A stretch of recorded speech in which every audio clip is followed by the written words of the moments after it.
మళ్ళీ సెప్టెంబర్ 2016లో ఇదే premier agri ఫుడ్స్కి 364 రూపాయలు 10 రూపాయలకి సప్లైకి ఇచ్చారు చంద్రబాబు నాయుడు గారు స్వయంగా. ఏప్రిల్ 2015న ఇదే కంపెనీకి చంద్రబాబు నాయుడు గారు 411 రూపాయలకి నెయ్యి సప్లై చేయడానికి ఆర్డర్ ఇచ్చారు. మళ్ళీ ఇదే కంపెనీకి 2017 అక్టోబర్న 378 రూపాయలకి చంద్రబాబు నాయుడు గారు రోజు నెయ్యి లడ్డూ తయారీకి ఉపయోగించే నెయ్యికి సంబంధించి ఆర్డర్ ఇవ్వడం జరిగింది. జనవరి 2018న ఇదే కంపెనీకి చంద్రబాబు నాయుడు గారు 320 రూపాయలకి మళ్ళీ సప్లైకి ఇచ్చారంటే 2000 చంద్రబాబు నాయుడు గారు ముఖ్యమంత్రిగా ప్రజల దగ్గర నుంచి దిగిపోవడానికి 13 నెలల ముందు కూడా 320 రూపాయలకి చంద్రబాబు నాయుడు గారు ఈ కంపెనీకి కేజీ 320 రూపాయలకి ఆర్డర్ ఇచ్చారు. మరి ఈ పెద్ద మనిషి ప్రజలకు తనకు మతిమరుపు అనేది మర్చిపోయి ఆయన ప్రజలకు మతిమరుపు, ప్రజలు మనం ఏం చెప్పినా వింటారు, మనం చెప్పిందే వేదం, మనం ఎన్ని అబద్ధాలు చెప్పినా ఎన్ని అసత్యాలు చెప్పినా ఎన్ని మోసాలు చెప్పినా ఏ విధంగా మోసాలతో అబద్ధాలతో అసత్యాలతో పక్క పార్టీలను అడ్డం పెట్టుకుని ఓట్లు వేయించుకుంటున్నామో ఇది కూడా అలాగే నమ్ముతారనే ఉద్దేశంతో ఆయన ఇచ్చిన ఆర్డర్స్ని ఆ పార్టీ ఇచ్చిన ఆయన హయాంలో ఇచ్చిన ఆర్డర్స్ని కూడా మర్చిపోయే రోజు మాట్లాడుతున్నారు. రెండోది మొన్న మాట్లాడుతూ చంద్రబాబు నాయుడు గారు బోలేబాబా ప్రధానమైన అంశం. అసలు బోలేబాబాకి టెండర్ కన్ఫర్మ్ చేసింది 2019 మార్చి నెలలో 82,000 బోలేబాబాకి చంద్రబాబు నాయుడు గారే బోలేబాబాని తీసుకొచ్చింది టీటీడీకి చంద్రబాబు నాయుడు గారు అనేది మనకు రికార్డ్స్లో కూడా చూడొచ్చు.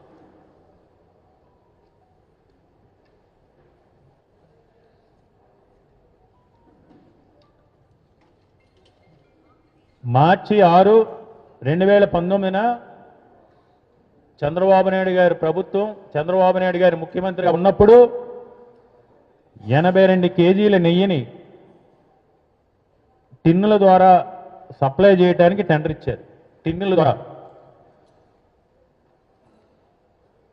మీకు ఆశ్చర్యకరమైన విషయం ఏంటంటే బోలేబాబాకి 2019 మార్చి 6వ తారీఖున చంద్రబాబు నాయుడు గారు ముఖ్యమంత్రిగా ఉన్నప్పుడు ఇచ్చిన ఆర్డర్కి కేజీ విలువ 291 రూపాయి మాత్రమే. అంటే వాస్తవాలు ఈరోజు ప్రజలకు తెలియాల్సిన అవసరం ఉంది. కేవలం 291 రూపాయి. ఈ బోలేబాబాకి చంద్రబాబు నాయుడు గారు ఆంధ్రప్రదేశ్ టీటీడీకి తీసుకొచ్చి ఇచ్చినప్పుడు ఆర్డర్ 291 రూపాయికి. మళ్ళీ ఏప్రిల్ 19వ తారీఖున 82,000 కేజీలతో పాటు 12,300 కేజీ సప్లై కూడా చంద్రబాబు నాయుడు గారు ఇచ్చారు. చంద్రబాబు నాయుడు గారిని ఈ కూటమి నాయకుల్ని మొన్న మొత్తం క్యాబినెట్ మొత్తం బంతి భోజనానికి కూర్చున్నారు. కూర్చున్నప్పుడు మీరు మాట్లాడిన పెద్దలందరినీ ఒకటి అడుగుతున్నాం. మేము బోలేబాబాకి 2000 మార్చి 6వ కేజీ 291 రూపాయలకి సప్లైకి 82,000 కేజీలకి ఆర్డర్ ఇవ్వలేదు అని మీరు ఈరోజు వెంకటేశ్వర స్వామి గుడిలో ప్రమాణం చేయగలరా? ఎవరైతే మొన్న 4 రోజుల క్రితం క్యాబినెట్ మొత్తం కూర్చున్నారు అందరూ చంద్రబాబు నాయుడు గారి ముఖ్యమంత్రిగా ఉన్నప్పుడు 2019 మార్చి 6వ తారీఖున 82,000 కేజీలు కేజీ 291 రూపాయికి సంబంధించి మేము ఆర్డర్ ఇవ్వలేదు అని మీరు ప్రమాణం చేయగలరా? రెండోది టీటీడీ రిజెక్ట్ చేసిన ఆ 4 ట్యాంకర్లు కాళహస్తి నుంచి మళ్ళీ టీటీడీ గోడౌన్కి తీసుకొచ్చి మాయాములు ఉపయోగించలేదు అని వెంకటేశ్వర స్వామి సాక్షిగా మీరు ప్రమాణం చేయగలరా?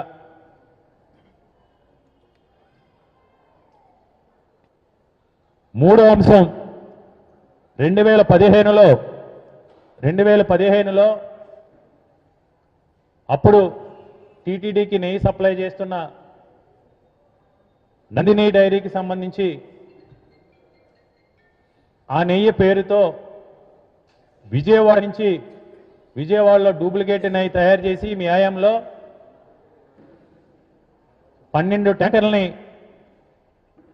ఆ రోజు మీ ఆయంలో సప్లై చేస్తే అప్పుడు ఎన్ఫోర్స్మెంట్ డైరెక్టరేట్ ఎంక్వైరీ చేసిన మాట వాస్తవం కాదా? దీనికి వాస్తవం.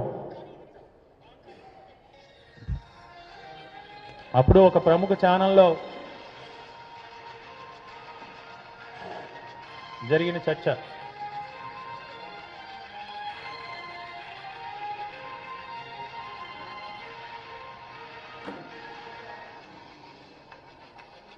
ఆ రోజు 2000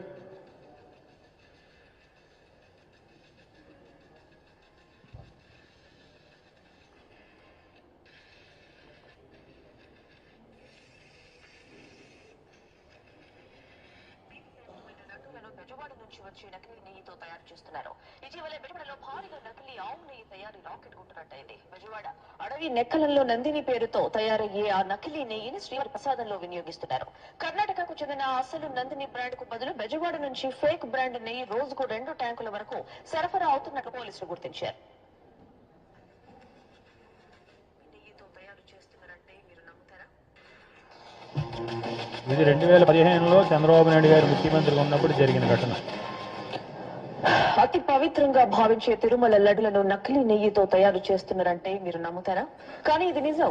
ఆ కలియుగ దైవానికి ప్రీతిపాత్రమైన లడ్డులను బెజవాడ నుంచి వచ్చి నకిలీ నెయ్యితో తయారు చేస్తున్నారు. ఇటీవల బెజవాడలో భారీగా నకిలీ ఆవు నెయ్యి తయారీ రాకెట్ కొట్టినట్టయింది. బెజవాడ అడవి నెక్కలంలో నందిని పేరుతో తయారయ్యే ఆ నకిలీ నెయ్యిని శ్రీవారి ప్రసాదంలో వినియోగిస్తున్నారు. కర్ణాటకకు చెందిన అసలు నందిని బ్రాండ్ కు బదులు బెజవాడ నుంచి ఫేక్ బ్రాండ్ నెయ్యి రోజుకు 2 ట్యాంకుల వరకు సరఫరా అవుతున్నట్లు పోలీసులు గుర్తించారు.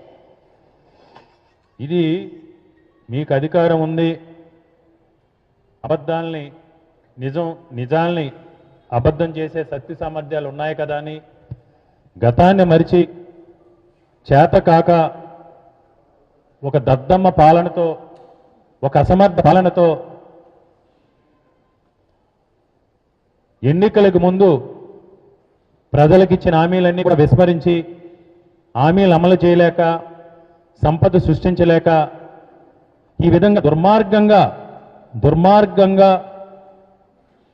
మతాల మధ్య కులాల మధ్య చిచ్చులు రేపి